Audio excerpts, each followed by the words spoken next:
प्रभु यीशु का दुख भोग हमारे लिए एक बहुत बड़ा संदेश है। क्या संदेश हमें मिलता है, हम इस पर मनन करेंगे। आप पढ़ेंगे इस्यास नबी के ग्रंथ के अध्याय 53 वाक्य 10 में, वहां लिखा हुआ है, प्रभु ने चाहा कि वह दुख से रौंदा जाए। प्रभु ने चाहा कि वह दुख से रौंदा जाए। इस्यास नबी की भविष्यवाणी प्रभु यीशु के आगमन से करीब 700 साल पहले की लिखी हुई बात है, और ये भविष्यवाणी प्रभु यीशु के जीवन में पूर्ण हुई। यीशु दुख से रौंदे गए, हम जानते हैं। यीशु दुख से रौंदे गए, वे सामाजिक रूप से रौंदे गए, उनका उपहास किया गया, उनको अपमानित किया गया, उनका तिरस्कार किया गया। लोगों ने पुकार कर कहा कि इसे क्रूस दीजिए।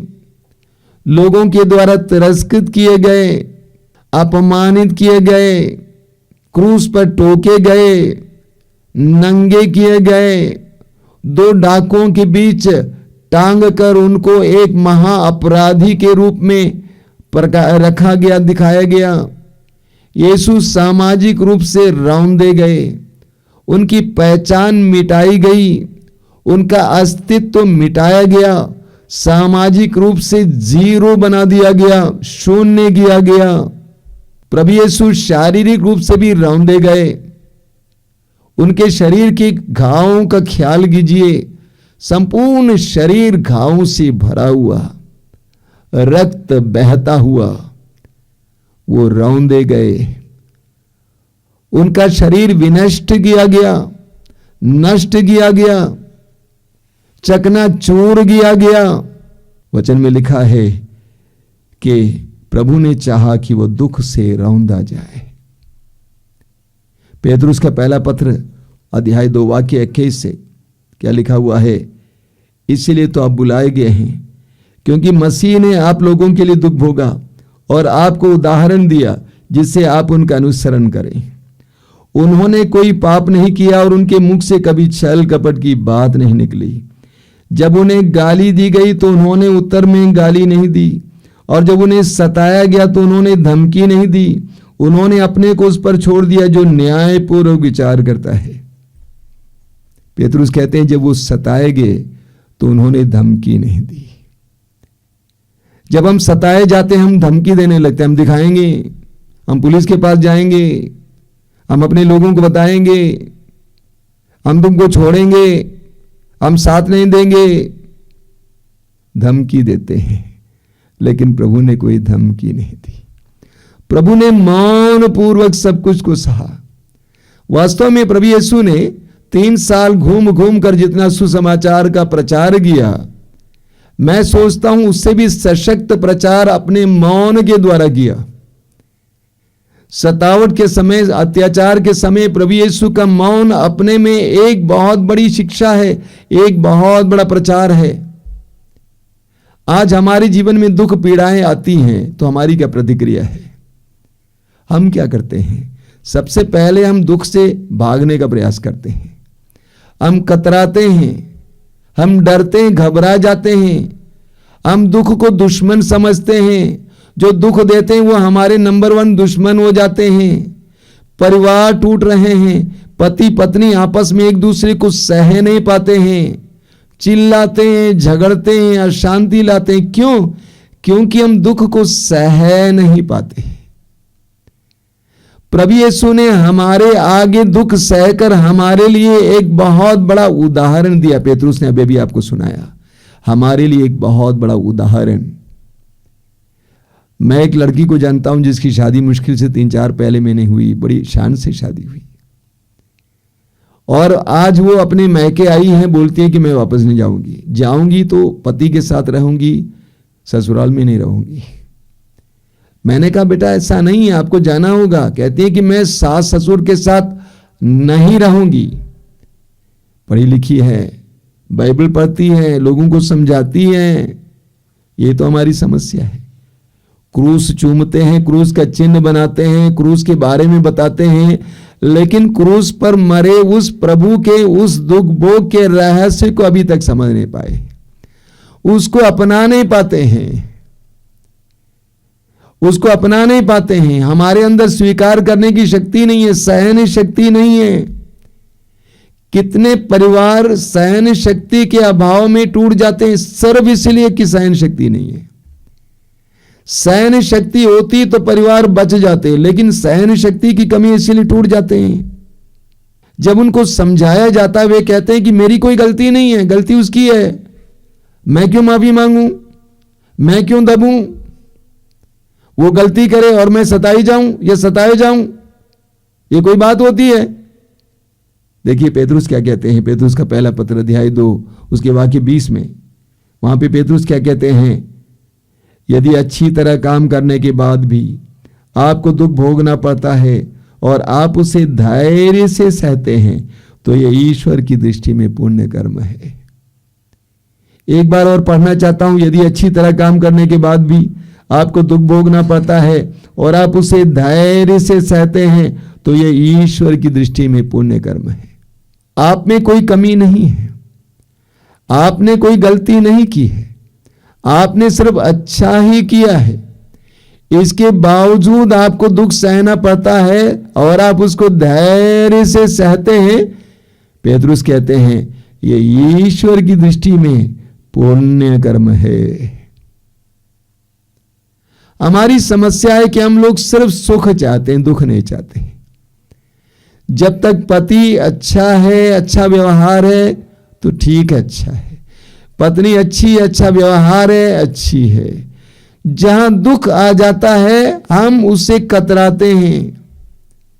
हम केवल सुख चाहते हैं, दुख नहीं चाहते हैं।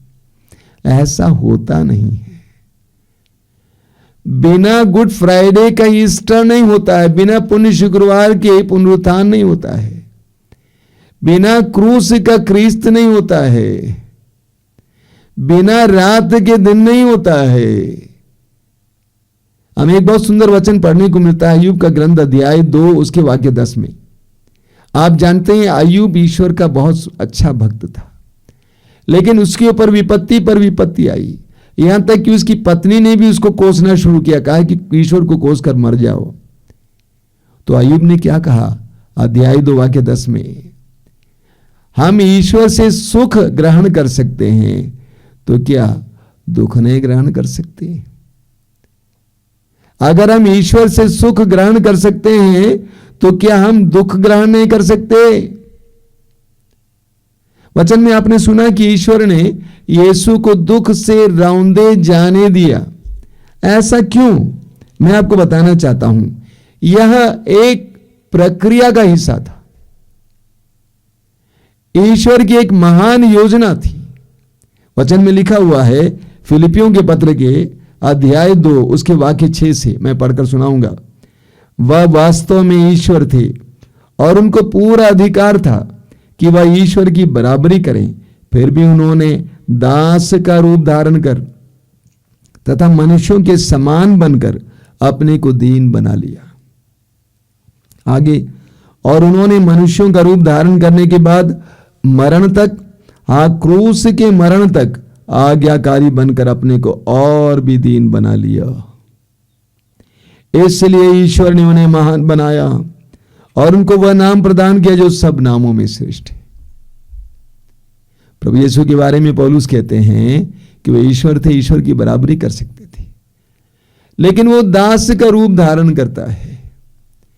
इतना ही नहीं, ईश्वर के प्रति इतना आज्ञाकारी बनता है कि मृत्यु को स्वीकार करता है, वो भी क्रूस की लज्जाजनक मृत्यु को स्वीकार करता है। इसलिए ईश्वर ने उनको महान बना दिया और वह नाम प्रदान किया जो सब नामों में श्रेष्ठ है। वास्तव में यह मसीही जीवन में सफलता का रहस्य है। एक विश्वासी के जीवन की सफलता का रहस्य है दुख से रौंदा जाना और ऊपर उठाया जाना।